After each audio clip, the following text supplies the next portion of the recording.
So, I'm Sister Candasiri, and it's my great pleasure to welcome you all to this event organized by the Edinburgh International Centre for Spirituality and Peace, and particularly to introduce Jetsunma Tenzin Palmo, who has kindly agreed to respond to questions that all of you have been sending in. I think there are probably far too many questions for her to respond to all of them. So she's read them all and she's organized them in order, the order she'd like to see them addressed. So they had the... And we'll go through at an easy pace and hope to get through as many as possible. Jetsuma will be speaking from her nunnery, Dongyu Gatso Ling, in northern India, and I'm here in Scotland at Miltum Hermitage. And we'll see how we get on with the Zoom technology. Hopefully it'll be all very straightforward. And I'm delighted to see you, Jetsuma, and very much looking forward to your Dhamma reflections this afternoon. And if you feel ready, may I ask the first question? Please do, Ajahn. So the first question, how do we cultivate compassion in everyday life? Well, my feeling is that we should, first of all, consider that each of us would rather be happy than be miserable. You know, I mean, I would rather feel okay than not feel okay. And then likewise, every single being that we meet basically would rather feel well than be unhappy. Who wants to be unhappy? And so therefore, when we meet people, and even when we're traveling like on trains and buses or stuck in traffic jams, we can just think, each of these people here, they have problems, they have hopes, they have fears, just like me. And just as I would like to be free from all my worries and that everything should be good and okay, they also would like to be free from their worries and would like things to go okay. So basically, it's really quite easy to feel compassion, because even when people do bad things, it's because they're in the grip of their negative emotions, their kleshas. And imagine having a mind which does the things which they do, says the things that they do. I mean, we wouldn't want it. And, you know, basically they don't need it either. How sad. You know, every single piece. When I was in New York, I was staying on like, I don't know, the 30th floor of some apartment in Manhattan, surrounded by all these skyscrapers, including we were right next to the Trump Tower. And at night, all the windows would be lit up in the apartments. And one would think, all these people, everyone wants happiness. No one wants to suffer. And yet, because of our ignorance, because of our greed, because of our anger and aggression and, you know, basic lack of knowing, we create so many problems for ourselves and for others. How sad. Wouldn't it be wonderful if all these beings could be well and happy? May they be well and happy. Really, whoever they are, really, I wish they would be happy, because if they were happy, they would also find life so much easier to be kind and good and not make so much bad karma for themselves. And then in addition, you know, we have to remember that all of us have basic Buddha nature. All of us have basic goodness. And all of us have incredible potential, but look what we do with it. You know, as human beings, we could be like the Buddha, but instead we're much more like Mara. And how sad that again, you know, it's like, you know, our nature is a clear sky and we're just covered with thick black clouds. And so we create problems for ourselves, problems for others. We destroy our planet in the meantime. And all because of our greed and aggression and ignorance, and how sad. I mean, I think that having, universal compassion, when you look at the situation of what it could be and what we've done with it, I think compassion comes naturally because, oh dear, us human beings, and the potential is there the whole time, if only we could recognize it. Yeah.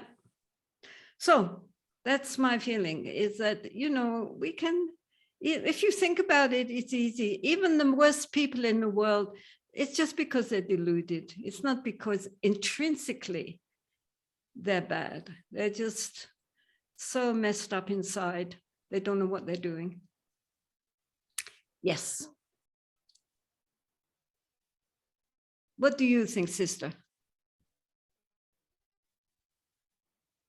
She's frozen. Yes. I think we have to tune into our own suffering, and then naturally there's an understanding of the suffering and an appreciation of the suffering of others. Mm. So what you've said is very, very pertinent. We're getting some interference here. Yeah. Anyway, are you ready for the next question? Sure. So the next one is, can you offer a Buddhist perspective on forgiveness? Okay, so I brought this together with this idea of compassion because it's all dealing with our being able to open up our heart. So forgiveness obviously implies letting go of our resentments and our angers. This resentment and this anger, who does it hurt? It hurts us. It doesn't hurt anybody else. And so we have to understand that, of course, forgiving others or forgiving ourselves, it doesn't mean that we condone what was done. I mean, we accept that what was done was not done right. It was a bad thing. And, it was hurtful and whatever is the problem. But at a certain point, we have to also recognize it's in the past. And we have to let it go. People there. So if it's ourselves, we forgive ourselves for all our mistakes, right? And we make friends with ourselves. This is so important. I think one of the reasons why we hold on to our resentment is because we're not at peace within ourselves. If we were at peace within ourselves, there would be no problem. We could just let go. So when others act wrongly, it's out of their own delusion, it's because they themselves are tormented by these negative emotions. And so, again, it's all in the past. Why are we carrying it with us? Because only we are suffering. Nobody else is suffering, It's like, scratching at a wound and not allowing it to heal. So one thing which we can do is to sit quietly, allow the mind to be quiet, and then we can allow our resentment and our anger or our trauma to arise. Just allow it to arise, because we're not trying to suppress it. We're not trying to deny it. We're trying to understand it and release it. So what we need to do is that we allow our resentment to arise, we look at it, and we give it love. Because this is the problem. We have always been fueling it, always pouring more oil onto the fire. And it's just paining us. It's not paining the other person. Or if we're have resentment towards ourselves and non-forgiveness to ourselves, then again, we're just hurting ourselves. What's the point, So we're not encouraging that, but we're not suppressing it either. And we're allowing it to come. We're seeing how we're trapped by this negativity, and we just have to let it go. It's like carrying a heavy backpack. A lot of people carry resentment and lack of forgiveness, even 20, 30 years. They've never let it go. And so it's like this heavy backpack, which we're trudging along with, always there, biting into our shoulders. And so we let it go. Oh, what a relief, right? We don't have to carry it with us. So, we ourselves, as you know, are the owners of our own karma. So why are we creating more negative karma by endlessly regurgitating our resentment and our lack of forgiveness? If we can forgive and feel metta, loving kindness, and understanding towards all beings and towards ourselves, then there's this tremendous sense of relief, and then we think, what have we been doing with our mind to be carrying this heavy burden for so long? We don't need it. Doesn't help us, doesn't hurt them. So let it go. Thank you, Jetsunma. Are we ready for another? Sure. Can you offer a Buddhist perspective on suicide? Yes, we're dealing with all the stuff now. So, of course, suicide, which nowadays has become, almost, it's really very frightening, especially suicide among the young. It's a very negative action, of course. One cannot pretend, since one's taking life. Even if one's taking one's own life, still one is taking a human life, and that is not a good thing. And also the mind at that time is probably very disturbed at the time of death. So it's really, it's not good. And also family and friends, then, they are very hurt. Of course, they have tremendous guilt on top of their grief. So in general, it's a very, very sad situation. I think from the family side, the best thing the family can do is to try to make as much good karma, as much merit as possible, and dedicate that to whoever has committed suicide. That seems to me, it helps them, just making offerings to their favorite charity. In India, when someone has suicided or has died in a not good way, I suggest they go on pilgrimage, because then not only are they getting out and meeting other people, but also they're making merit, which they can then dedicate to whoever has passed on. Lots of prayers. Get lots of people to pray, and pray yourself to remove the obstacles, whatever obstacles there may be, for their better rebirth. And in general, just pray that they may be released from the suffering which caused them to take their life, and that they may be helped on the other side as much as possible. And that negativity may be cleared, and they may be free to go on to higher realms. What else can we do? And to accept that, again, we are, people feel so much guilt, but, we are responsible for our own actions in the end. And you can't blame oneself when people do things which, especially, one's children and one's close family, when they do something like this, it's no good to blame ourselves. It's much better just to try to send lots of loving kindness and compassion to them, and have a positive frame of mind.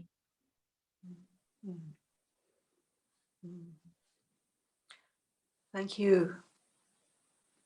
Yeah, the idea of wishing them well. It's very important, to really, and even to visualize them going on to, to higher levels, to higher planes, and beings coming to help them and look after them and comfort them. Think positive, because this can happen. It's not just fantasy. It could happen very well. If they were quite good people, then there's no reason why on the other side there may not be a lot of help for them. There's a lot of compassion there too. That's very encouraging. Next question. What changes do you anticipate in Buddhism in the future? Yeah, I mean, let's be optimistic here. You know, as Buddhism is in the 21st century, of course, it's going to adapt and it will absorb, as it has always done. I think one of the beauties of the Dharma is how extremely adaptable it is to whichever cultures it goes to. So that, you know, you have Thai Buddhism, Chinese Buddhism, Japanese Buddhism, Tibetan Buddhism, Indian Buddhism.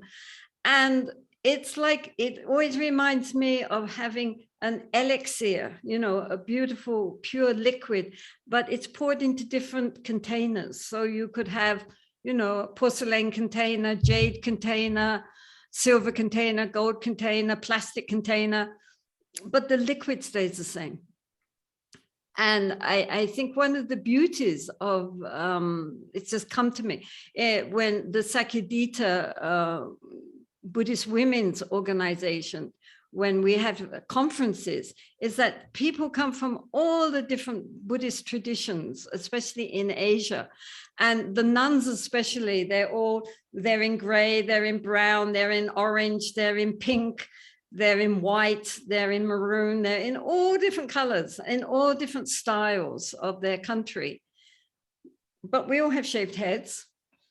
And when we all get together, we're all just Buddhist nuns. You know, I mean, it's amazing. We have 90% in common, you know, there's a small differences in culture and language, but basically we're all the same. And so again, the Dharma, when it comes to the West now, it is adapting itself to what is important and helpful for people in the 21st century in the West.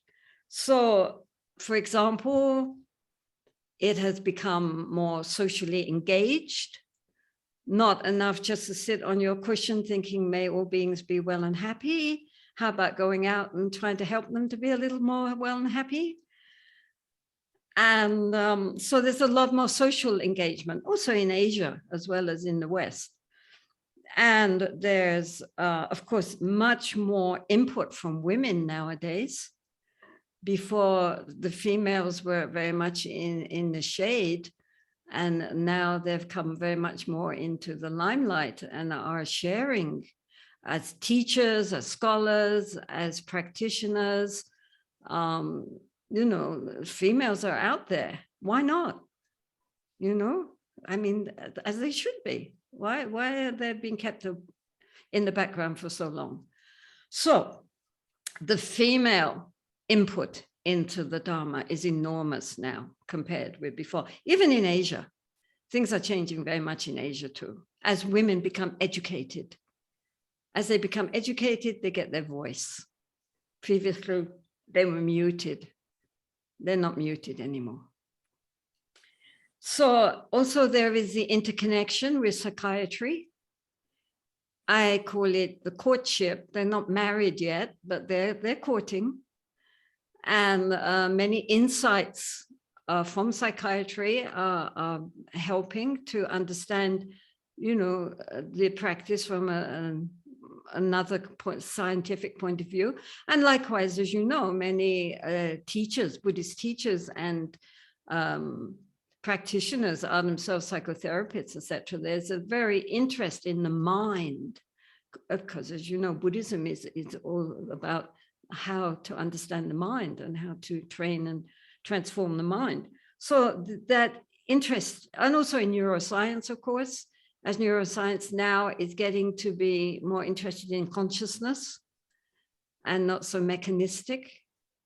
In the future, I think it will be very interesting. And also, of course, quantum physics. And in general, people are more educated. So it's not just the monks anymore. I mean, there's also, of course, an enormous input in the laity. The Buddha always talked about the fourfold sangha of monks and nuns and laymen, lay women.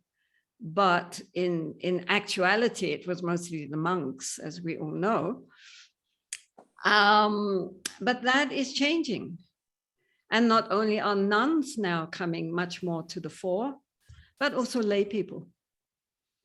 I mean, East or West, when I give talks, the vast majority are lay people, lay women especially, as well as lay men. But as people become educated and are able to study and practice, then this fourfold Sangha has really come into prominence. Now, as the Buddha wanted, that the fourfold Sangha should study and practice and propagate the Dharma. He never said just monks. And it's interesting that finally, 2,500 years later, his vision is being realized, which is encouraging, I think. So yeah, people are much more interested in meditation now. I mean, as you know, in the West, mostly if you say Buddhism, people think meditation, right? In Asia, as you know, that doesn't work. But in the West, people think Buddhism and meditation is synonymous. And so that is also spreading, not just among Buddhists, but among the general population. Is meditation being taught in schools, in hospitals, in prisons, and all over. People beginning to be more interested in their mind, recognizing their happiness, sadness comes from within. So I think, I mean, you know, certain things are lost. That devotion is not there in so much in the West as it is in Asia. And that generosity, which you get in Asia, which is quite astonishing. But, you know, as I say, when, you know, it goes to different countries, it takes on different aspects of what is important in that country. And so, you know, you get Chinese Buddhism and Thai Buddhism, they look, when you look at them, they look quite different, but the essence is the same.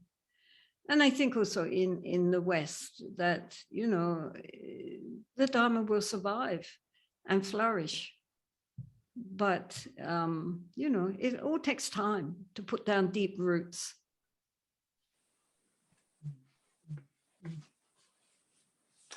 Thank you.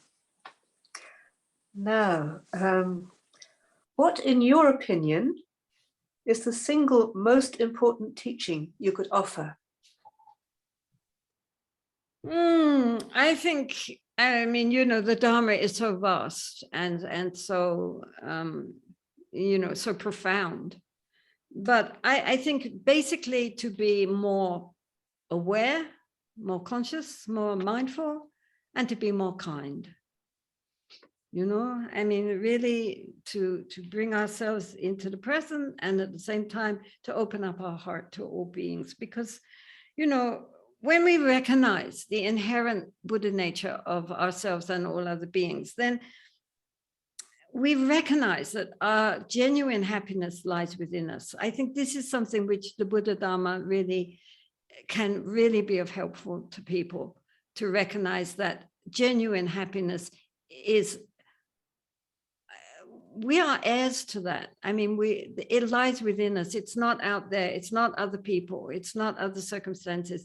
Our true happiness is within us, and we can attain it because the Buddha put down a path. When I first came to the Buddha Dharma as a teenager, the thing which really struck me was not just that the Buddha explained everything so clearly, but that he showed us a path. You know, the Noble Eightfold Path was there, and it took care of everything, you know, our body, speech, and mind. And it was so clear. And I was just so grateful to that. And that is one gift which the Buddha Dharma has to offer to the world, really, is that it has a very clear path. And the goal is literally beyond words. But it's a path of joy, as the Buddha said. You know, he said that this is the path of happiness. People think, oh, Buddhism, suffering. But as you know very well, I mean, he just said, yes, we are all suffering, but we don't need to be suffering because, you know, there's a cure. Here it is. I'm telling you what you have to do. You're sick, never mind. Take the medicine, you'll get better because inherently you're very, very healthy. So don't worry. And that's the point, you know, it can be as complicated or as simple as we want it to be. But basically, I think the essence is to learn how to be more mindfully aware and how to open up our heart to be kind to all living beings and the whole planet. And ourselves. Especially, well, the Buddha, in his great wisdom, said, as you know very well, he said, start with yourself. Make friends with yourself, right? Just think how nice it would be if you felt happy. Wouldn't that be nice? Well, then just think how nice that would be for yourself. How nice it would be to be free from suffering. Wouldn't that be nice? Yes, it would. And I mean, yeah, what is wonderful is that it's not some kind of new age philosophy. This is the Buddha himself. He said, you've got to start from where we are, and that's with ourselves. And from giving love to ourselves, then making friends with ourselves, really. It just means that since we have to travel with ourselves everywhere, day and night, when we never can get away from ourselves, we might as well have a good traveling companion that we enjoy being with. And so therefore, you know, first we have to heal ourselves. And then it's easy to spread that out to all other living beings, those we care for, those we don't care for, doesn't matter. May all beings be well and happy. Thank you. So the next one. What are signs and examples of genuine renunciation in daily life?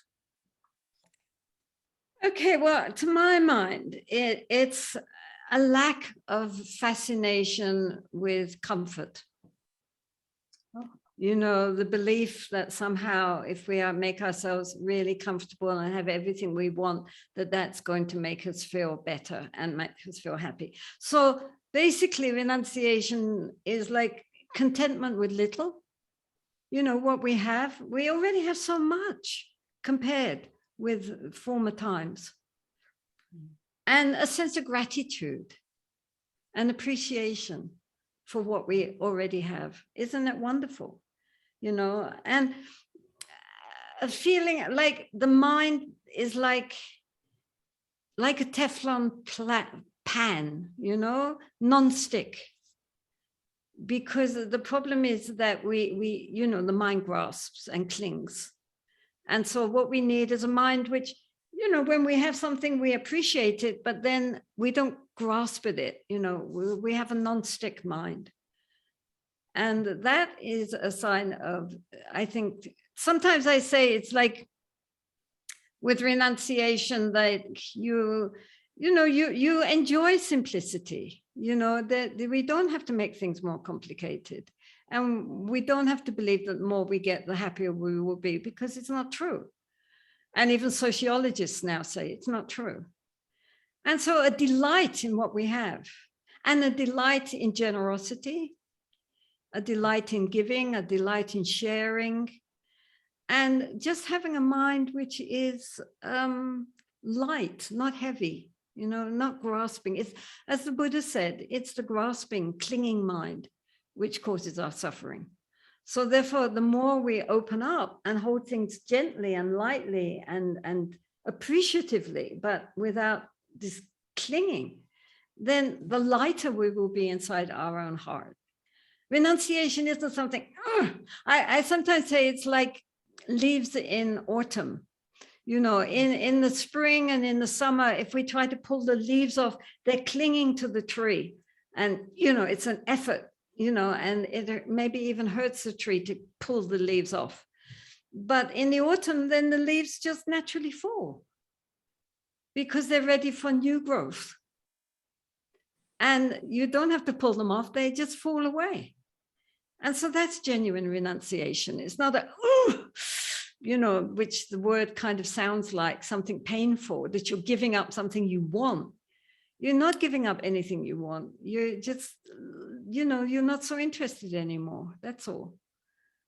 And so it feels light, not something painful. So if when we live how we are, whatever we have, we're happy to have it. But if we lose it, we don't really care.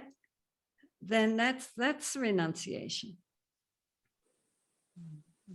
Because the things themselves are not the problem. It's our attitude towards the things which is the problem.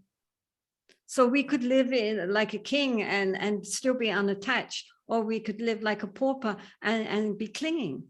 It's not the outer manifestation, it's our inner attitude to things.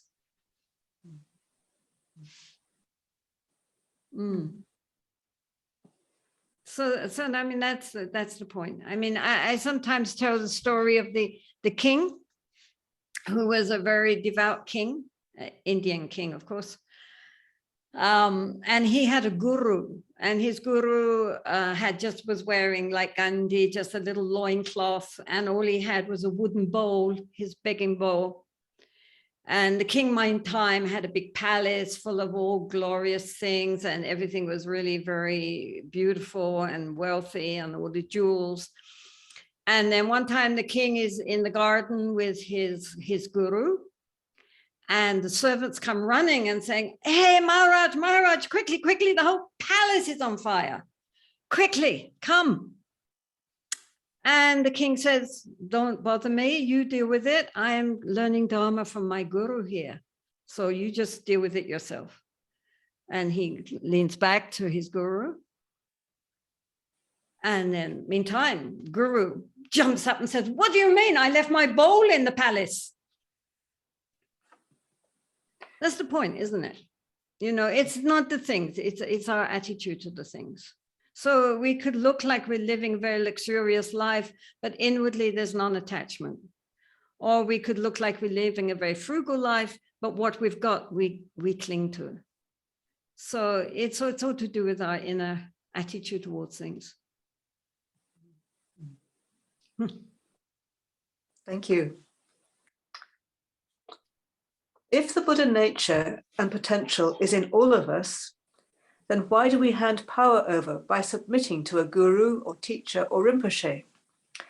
I ask this because there have been unfortunate instances of such spiritual leaders succumbing to sexual, monetary, or general abuse of power and trust.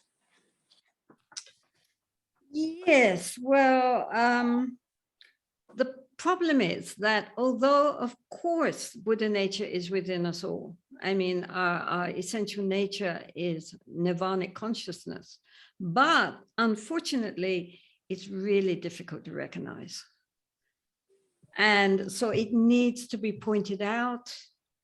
And in addition, in order to stabilize that initial glimpse, we need clear guidance.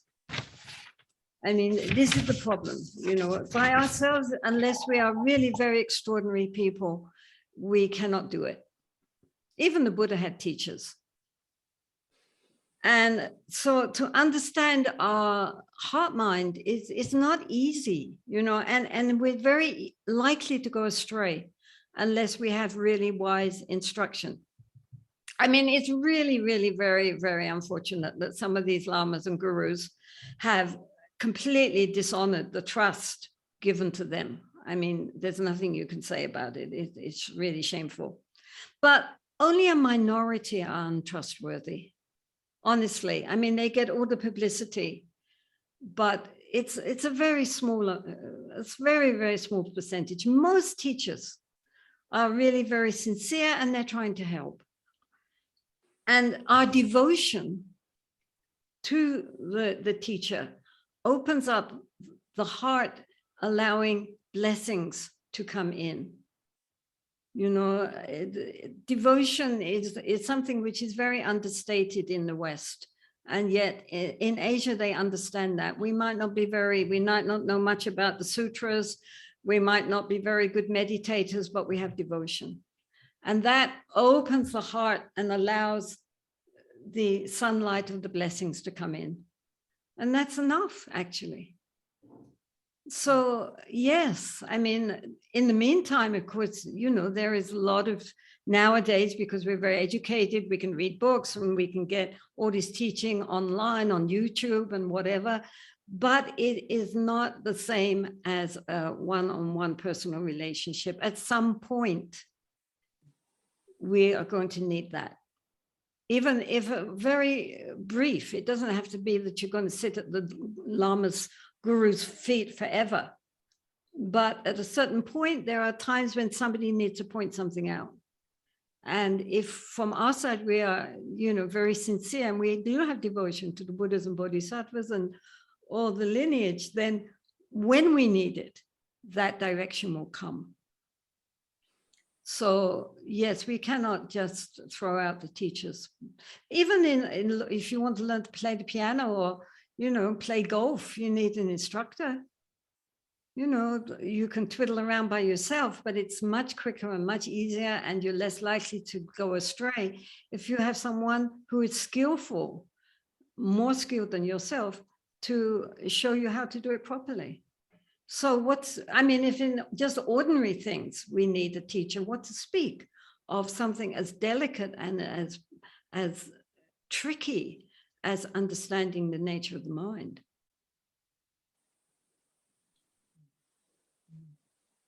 So don't zero in on all the bad boys. That's the point. Yes, all right, that's their problem. It doesn't have to be our problem. The Dharma is immaculate. The Dharma is perfect. The Dharma is so beautiful. It's such a rare gift in this world. It really is a jewel. Look at the Dharma. Don't necessarily have to look at, people who have, slipped up. And even those that have slipped up, those who are still, they have done good things. They might be very skillful teachers. They might have benefited many people along the way. It's not like they're all evil demons. They have a weakness, and that's very, very, very unfortunate. But they also have done many things to benefit other beings, their students, and to explain the Dharma very beautifully often. So, it's not that we just throw everything out. We don't throw out the baby along with the bathwater. There is also goodness there.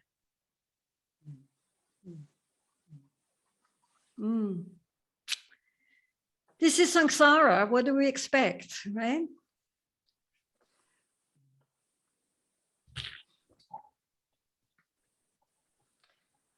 Are we ready for another one? Well, keep going. Okie doke. Tibetan lineages emphasize that Rinpoches choose their next reincarnation.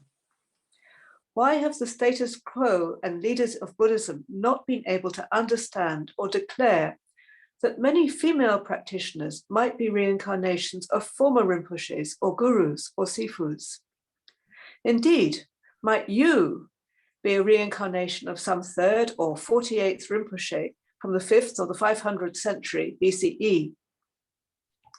If we are going with that system, then surely you must have had various incarnations before this. We've all had millions of incarnations before this. That's not the problem. That we have had endless incarnations, high and low and in all directions, is not the question. The Tulku system is dealing with recognition, usually of former abbots of a monastery. So in order to keep the property really within certain hands, they are recognized at an early age and reinstated back into their monasteries again so that they can carry on, and there's no kind of power struggles about who's going to lead the monastery, because the Tulku will lead the monastery even if he's only 2 years old. So it's true, of course, that one time I asked my Lama Khampa Rinpoche how it was that there were so few female Tulkus in Tibet. There are 1 or 2, but not many. And he said that at her birth, his sister had more signs than he did. In a Tibetan tradition, if somebody special is being born, at the time of birth, there are rainbows or flowers falling from the sky, or the water in the offering bowls turns to milk. There's all sorts of signs. And then people think this is a special child. We have to find out who it is. And then when they find out who the incarnation is, then they are taken away and trained. So he said his sister had more signs than he did. And so everyone was thinking, oh, wow, who's coming? You know, this is very special. But when it was a girl, then they say, oops, mistake. And he said, so nothing was done. If she had been a boy, they would have tried to find out who it was the incarnation of. They would have been trained very carefully. They would have been brought up very special. Because it was a girl, then nothing was done. And she was not educated. She was just married off. And so in that way, he said this was quite common. And it was nothing to do with male or female per se, but with the social system, which did not value the feminine unless you were the daughter of a big high lama. And so he said, you know, often these women, after their family had grown up, went off into the mountains and did practice and often became very realized. But because they had no education and no training and background, their ability to benefit others was very limited. And he said, for that reason, it was not an advantage to be born in a female body because, you know, it just was no advantage. So it's a social problem. The only way, as I say, to deal with that really was to be reborn as the daughter of a high lama. I mean, many lamas in Tibet were married lamas. And so they would have daughters as well as sons. But the daughters also, except for Khandro Rinpoche, because there were only daughters and no sons, so they had to train the daughters because there weren't any sons. Where there is a family with many boys, but only one girl, the girls all complain that it was very hard for them to get Dharma teaching because nobody took them seriously. They were just trying to groom them. So that then when they grew up, they could marry some other lama and it would be a dynastic kind of, you know, connection. Nobody was interested in their spiritual potential. So this was, again, made a big disadvantage to having a female birth. It was in all Buddhist countries, not just Tibet.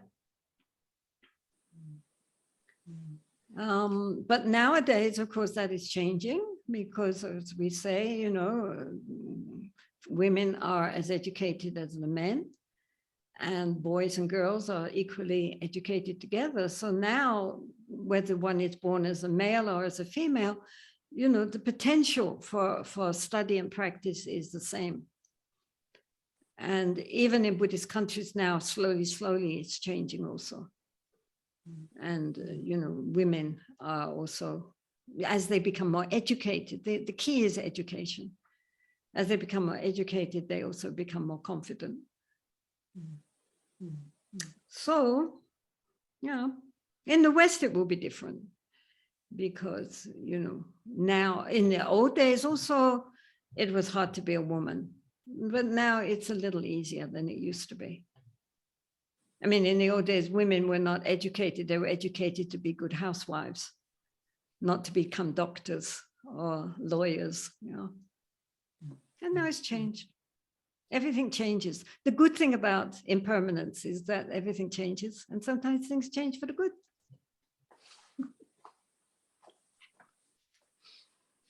Thank you.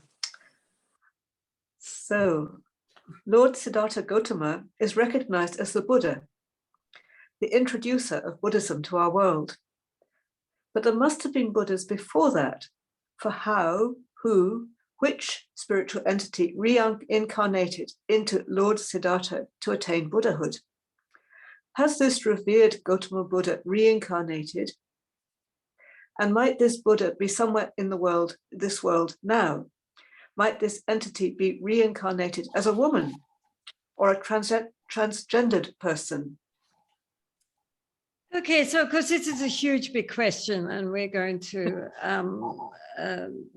make it small. Of course, there have been many, many Buddhas throughout the world cycle.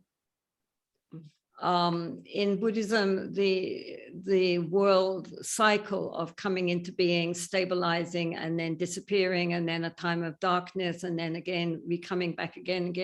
These are called kalpa, or eons of time. I mean, Buddhist view is vast. There is no beginning and no end. And also the idea of the whole cosmos, the whole universe. It's not just little Earth and just this little bit of time that we know about. It's enormous. It's beyond thought, literally. So, of course, there have been many, many, many, many Buddhas in the world cycle. And the present Shakyamuni Buddha was considered either the 4th or the 7th in this age. But I think in the Buddha Vamsa, it says about 27 previous Buddhas. And that's only the ones that people remember. So, however, a fully enlightened Buddha can only appear in the world when there is not even one word left of the Dharma of the previous Buddha. Because no two Buddhas can appear at the same time and have contrary dharmas. So when the dharma of our Shakyamuni Buddha has completely died out in the world, even one word does not anymore exist here, then the next Buddha will appear, who is called Maitreya. And he at the moment is in the Tushita heaven, waiting for his descent when this present time of Dharma has totally disappeared. So the Buddha, Shakyamuni, he reincarnated endlessly, like the rest of us. I mean, endlessly through, but at a certain point, things changed for him. He was one time in the hell realms, and his particular punishment in the hell realms are mental projections from people who have very distorted minds. Then they project these hell realms, and he was pulling a chariot across a red hot iron floor, back and forth endlessly, with a companion who likewise was carrying it with him. And at a certain point, his companion said, I'm completely exhausted. I just have to rest. So then the Buddha-to-be, at that time, he wasn't a Buddha-to-be, he said to the guards who were there with whips and on the sidelines, look, let this guy rest for a bit. I will carry the chariot for 2 of us. Please just let him rest. And then the guards said, no, nobody can take on the karma of someone else. You can't talk like that. And they beat him very hard. And as a result of his thought of compassion for someone else in that extraordinarily challenging situation, he immediately died from being in the hell realm and was reborn. And from there, he started his bodhisattva path. He became, in the Jataka stories, which are very popular in Asia, he had many lifetimes as an animal. He was a monkey, he was a rabbit, he was a bird.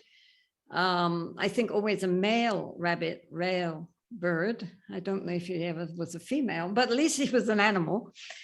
And as well as a human being. And so in each of his lifetimes, he was perfecting one of the innate qualities like generosity and patience and kindness and various things, and gradually going up.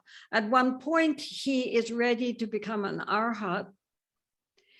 And he says to the Buddha of that time, I do not wish to enter into nirvana. I wish to become a fully enlightened Samyak Sambuddha. And so it took endless ages to create all the merit and wisdom necessary to become a Samyak Sambuddha. But finally, he got it all together and was reborn as Siddhartha Gautama in Northwest India, and then became the Buddha for this age. So he's gone as far as being a person is concerned, but he's, you know, he's one with ultimate reality, with Dhammakaya. So in that sense, the blessings are still there. At least in the Mahayana, we pray to all the Buddhas and Bodhisattvas of the universe for their blessings and their wisdom. So in that way, yes, but as a person, no, he would not incarnate again. Thank you. When religious texts were written down, they were usually done by men, and also in the context of their own knowledge. In the Christian Bible, for example, the most tempting fruit the writers in Europe could think of at the time was an apple. Surely with the exposure to far-flung lands these days, and if they were able to write it now, they may have used a mango or a lychee as the fruit of temptation instead. Do you consider that religious texts might be limited by the writers and their own experience? And honestly, are Buddhist texts similarly limited by experience? Why do we follow ancient thinking? Or if we must, then should we be updating them and doing so through lenses beyond that of the male body perspective? Well, of course, all religious texts reflect their authors, who were mostly men, and in Buddhism, mostly monks. So, of course, this naturally gives a somewhat biased interpretation, right? And is often misogynist in tone. Women are seen as the dangerous, wicked other.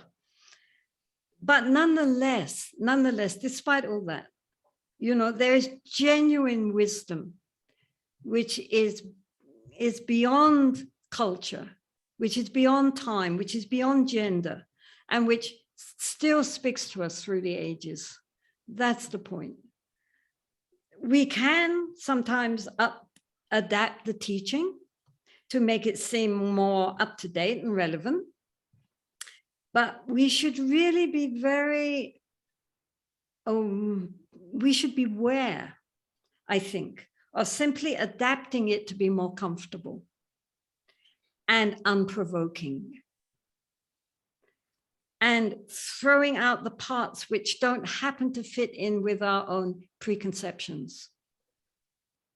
Because this is the danger, you know, that we just try to adapt the Dharma to fit in with what I already believe, and we don't stretch our mind beyond what feels easy and comfortable for us. So I think honestly and truthfully that even though, yes, you know, sometimes you kind of wince at some of the misogynic phrasing in certain things and certain, of course, old-fashioned ways of looking at things, but in general, if you read the ancient texts, their wisdom shines through all of that. That's so unimportant. You know, there's just a stunning understanding, wisdom, and compassion in the texts, which have nothing to do with who wrote them or when they were written. They're true. It's the truth. And that's the point, that this is true. And if we practice, we can realize it within ourselves. I mean, it doesn't mean that we have to have blind faith, as you know. In Buddhism, first you read, you study, you hear about it, then you have to go away and think about it. You know, well, does that make sense? Is that right? How is that? Then when we see, yes, wow, that's really an amazing way of seeing, then we have to practice to become it. And that is mostly from these very pristine ancient texts, which have been passed on also from master to master to master to master, down all the ages to the present day. Such a gift for us. And how wonderful it's all translated now into English or into our own language. How fortunate we don't all have to learn Pali or Tibetan or Chinese unless we wish to. We can also hear it in our own language. And, you know, it's that is also a great blessing for many people who previously had, you know, could recite maybe the Pali canon, but they couldn't understand what it really meant.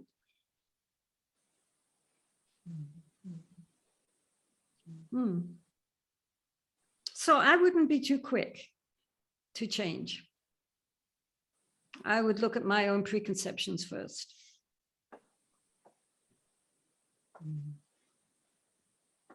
That's very helpful.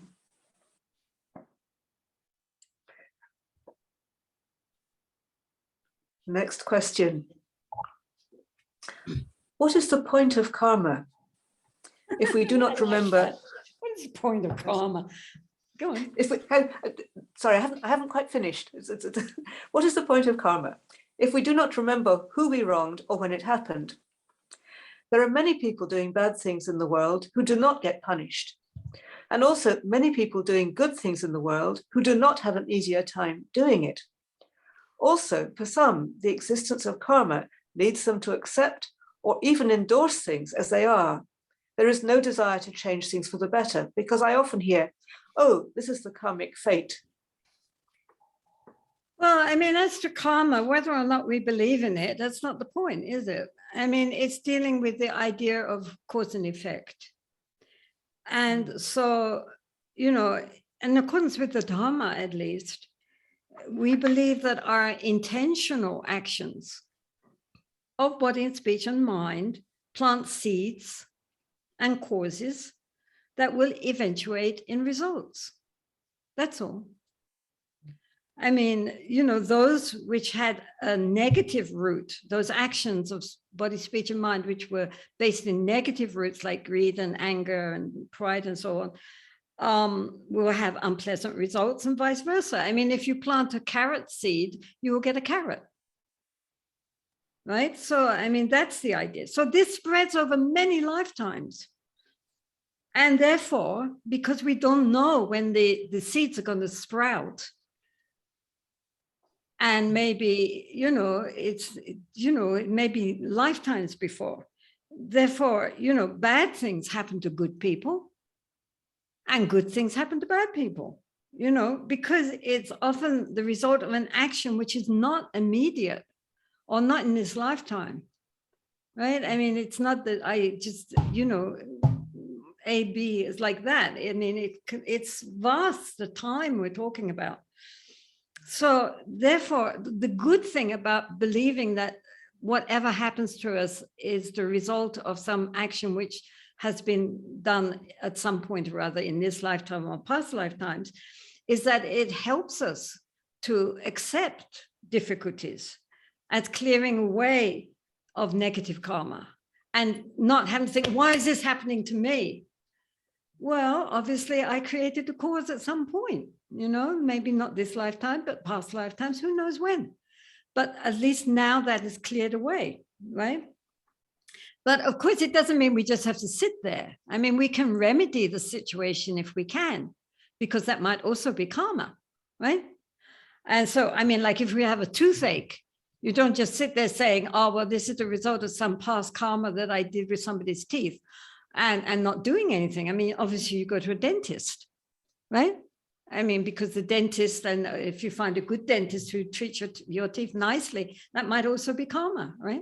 I mean, so I think the point with karma is that we accept that what happens to us, everything which happens to us is the result of past actions in this or earlier lives.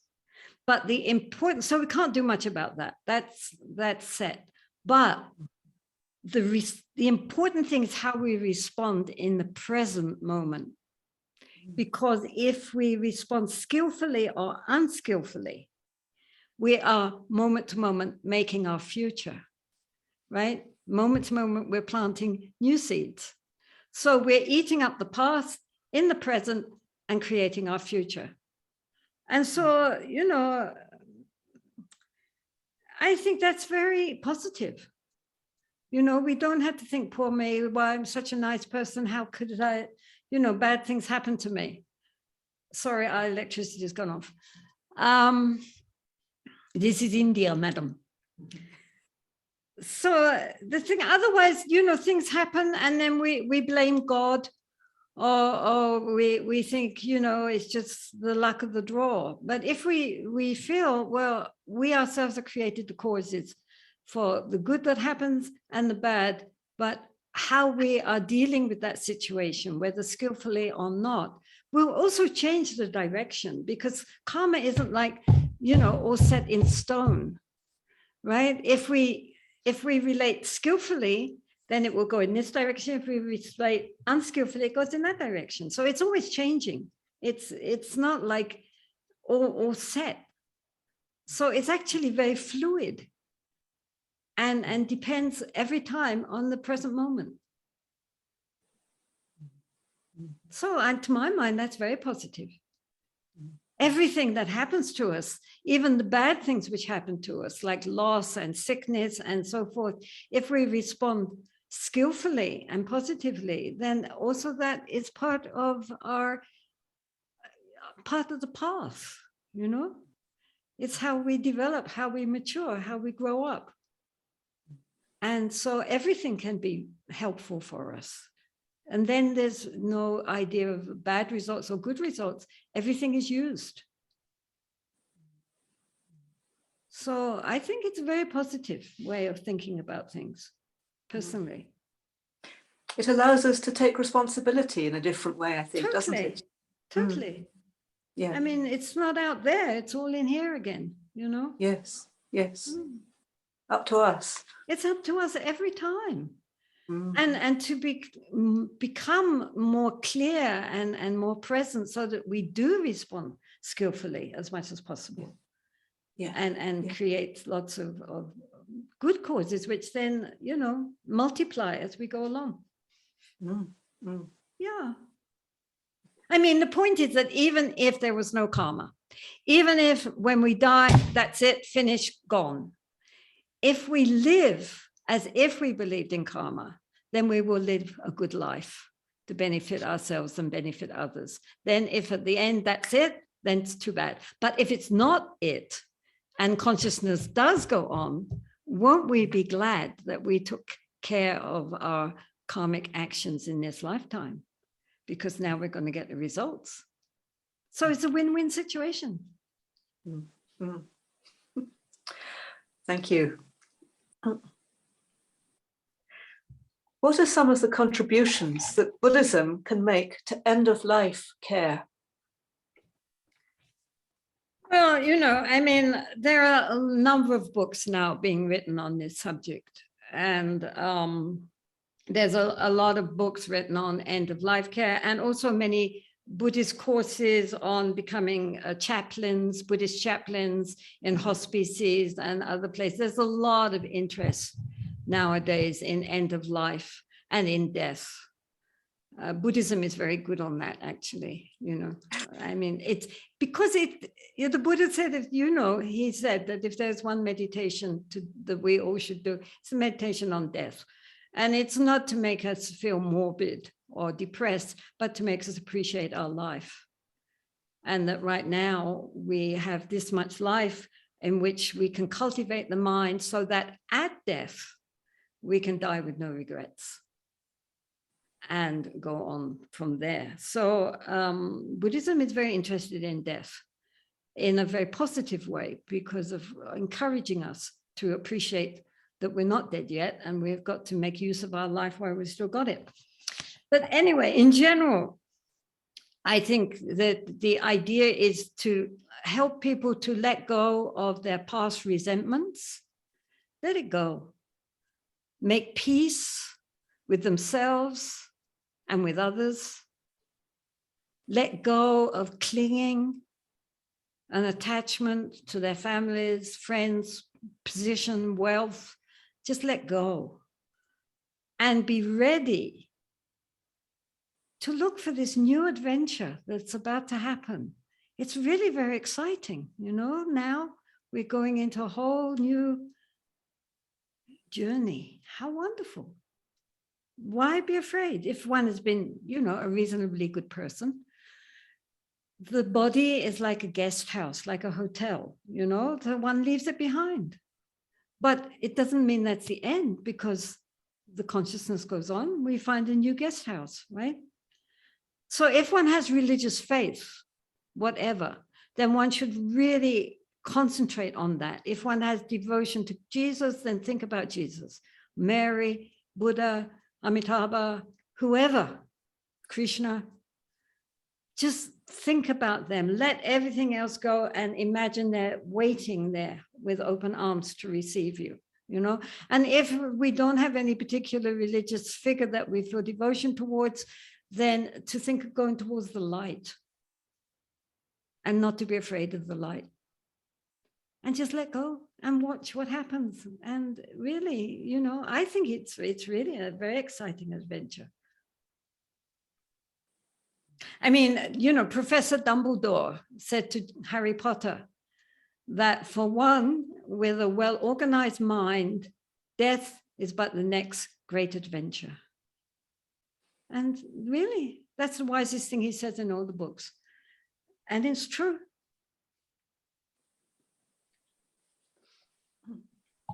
What is a good death from a Buddhist perspective? Well, Good death in inverted commas. The best death is definitely to die consciously, to absorb into the clear light nature of the mind at the time of death, in the very subtle consciousness, the gross consciousness into the subtle consciousness into the very subtle consciousness of the clear light nature.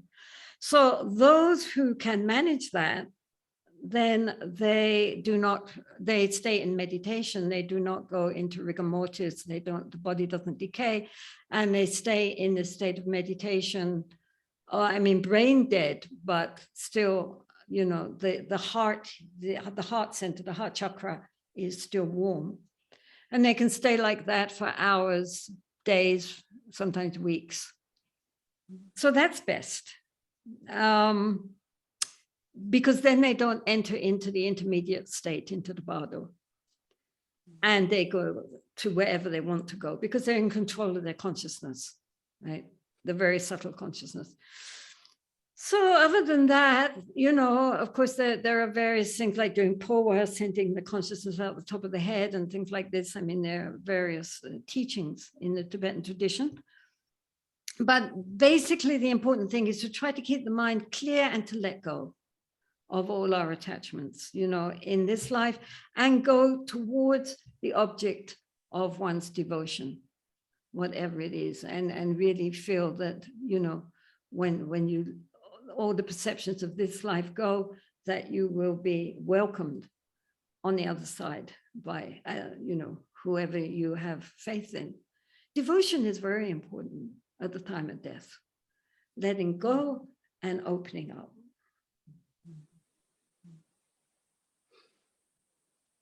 Thank you.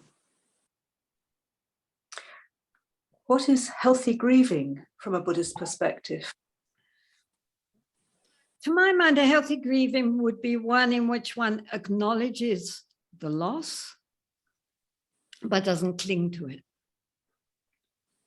In time, one then recognizes that not only oneself has experienced this, but so many other people have experienced a similar grief. And then one's heart opens with empathy and compassion, because otherwise, if we just keep grieving for ourselves, too much grieving ends up as being self-pity, where one's just scratching the wound to make it bleed instead of allowing it to heal. And so I think that, the way to help heal is to open up the heart to recognize the commonality of one's own pain and one's own loss, and how many other beings likewise have suffered like this. And one feels the empathy with that, their suffering too. And then we are not just focused on poor me, and my suffering, my loss. And that helps us to develop natural compassion. So then it becomes a Dharma practice. Because, you know, again, as we said, you know, the Buddha always said that the cause of our suffering, the cause of our dukkha is our grasping mind, our clinging. And we can cling to grief just as much as we can cling to happiness. I always say the ego is perfectly happy to be miserable.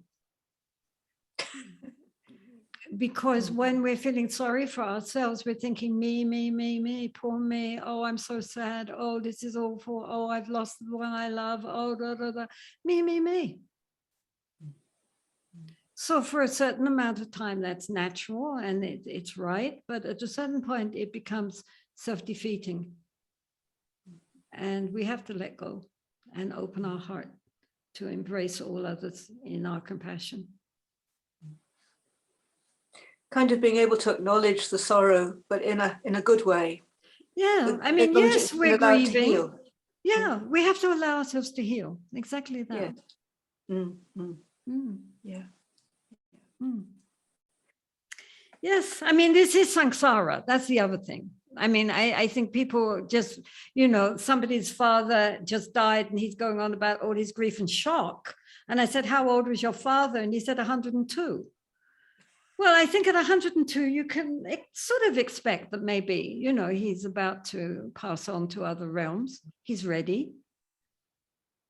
But our inability to just release is quite extraordinary. Yeah. We just don't believe. We talk about impermanence and death, but we just don't believe it. It happens to other people, not to us.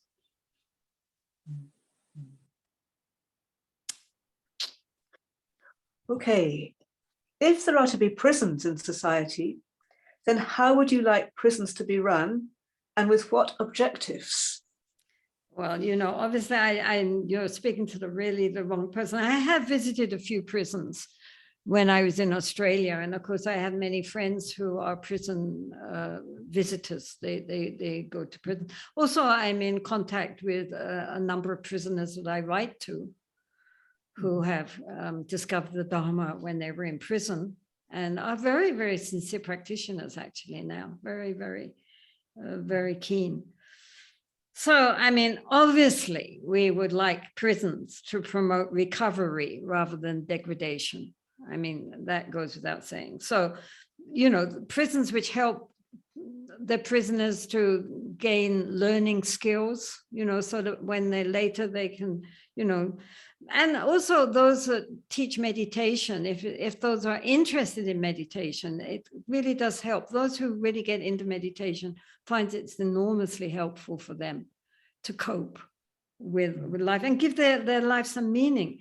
I mean, obviously people in prison are there as a punishment, but it would still be better if that experience was helpful for them, to help them to heal and to help them to grow, to have inner growth, you know, instead of getting worse, right? More and more degraded. I mean, that doesn't help anybody. It doesn't help society. It doesn't help them. Doesn't help anybody at all.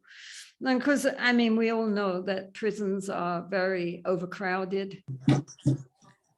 And that often, you know, the kind of society that you meet with when you are in prisons can be very, very challenging. But those who visit prisons find that often the prisoners are actually quite, many of them are really actually quite delightful characters. I mean, they're just people, right? I mean, they're the hardened gang lord types, but most people, they made a mistake, they did something wrong, they're really stupid, and now they're in prison. But they would like to find a light at the end of the tunnel. And so therefore, any kind of teaching, especially Dharma, can be very helpful because it just is about how to deal with situations skillfully.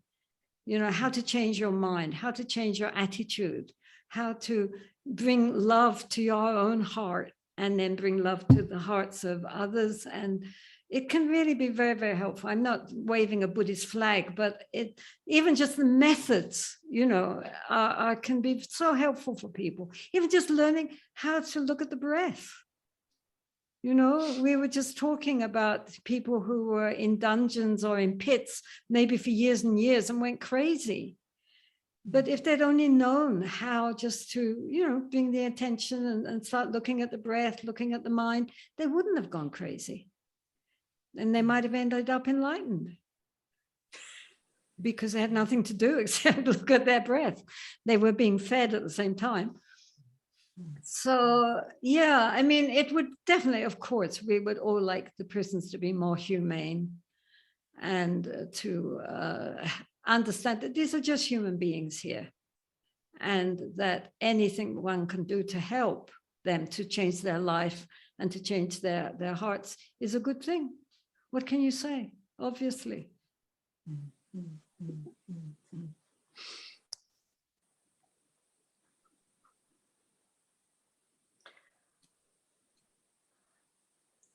Can you offer a Buddhist vision of equality? This is the last one in the main chunk of questions, main set of questions.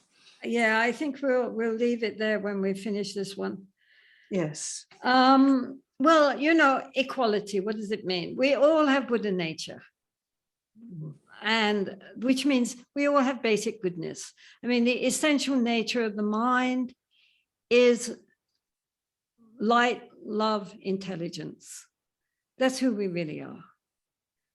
And so this has nothing to do with our gender, our race, our social standing, or even with having a human birth. Because animals also have Buddha nature. Insects also have Buddha nature. Everything. It's our essential, pure primordial awareness. It's our basic consciousness, with our very subtle consciousness, which all beings, all living beings share. And so, in that we're all equal. And, it's like a clear blue sky, right? It's absolutely clear. But unfortunately, our minds are like obscured by very heavy, thick clouds. So we don't see the clear blue sky. We only see the clouds. And some are black, some are white, but they're all obscuring in the sky. This is our greed, our anger, our egocentric delusions, all these feelings and, everything, just our basic delusion in how things really are, which we just do not understand. We don't see. We don't even know who we really are. We identify with all the wrong things. And if only we understood our true nature, which is so fantastic, but we don't see it. So we misidentify ourselves with our changing conditional consciousness, and we don't recognize the underlying spaciousness of our true wisdom and love, which is within us. But we all have it. And when we recognize it, then the distinctions between self and other dissolve. I think this is one thing that everybody notes when they do get some kind of glimpse even just of that at that moment, there's no I and other, and a sense of intense clarity of recognizing the interconnection with everything and everyone, that this sense of separateness of being, here I am, there you are, just doesn't pertain. It's not there anymore because we are actually integrated with everything. This is the tragedy of what we're doing to the earth, of course, because, we are interconnected. We are interdependent beings. And of course, we are all equal. In our true nature, there is no high and low. There's no self and other. Yes. So what we are trying to do is just to rediscover who we have always been, but we just haven't recognized it. That's our tragedy. That's why the Buddhas and Bodhisattvas have so much compassion. It's because we have such incredible potential, and look what we do with it. To ourselves, to others, to the whole planet. It's tragic because we're playing out endlessly our greed and delusion and our ego. And we just don't know. And we're so many, and you know, we're too many. And yeah, we're spoiling everything for everybody. Isn't that sad? But our potential is incredible. So, you know, we can hope that at some point, I don't know, I don't think that at some point we're all suddenly going to wake up. But it would be nice if we did, because our dream is very, very, very a nightmare, really, at this point. So, my dear, it's lovely to see you. It's really lovely to see you, Santikita. It's really lovely to see you again. And I hope everything is well with you. How is everything with you? Everything is well, thank you, Jetsun Ma. Yes, everything is good. Really? Good. Yes. Yeah. Thank you so much for responding so thoughtfully to all these many different, difficult, in some places, questions. I think you've given something for everybody. And although it can look very dark, the way you have just been describing it, there's also a lot that we can do to transform ourselves and transform our lives and support others in that transformation, which of course is what your life is dedicated to. Absolutely. And this is a very, very positive, very encouraging sign. And so I'm deeply, deeply grateful to you for your life and what you've done and what you've offered and what you've shared with us today.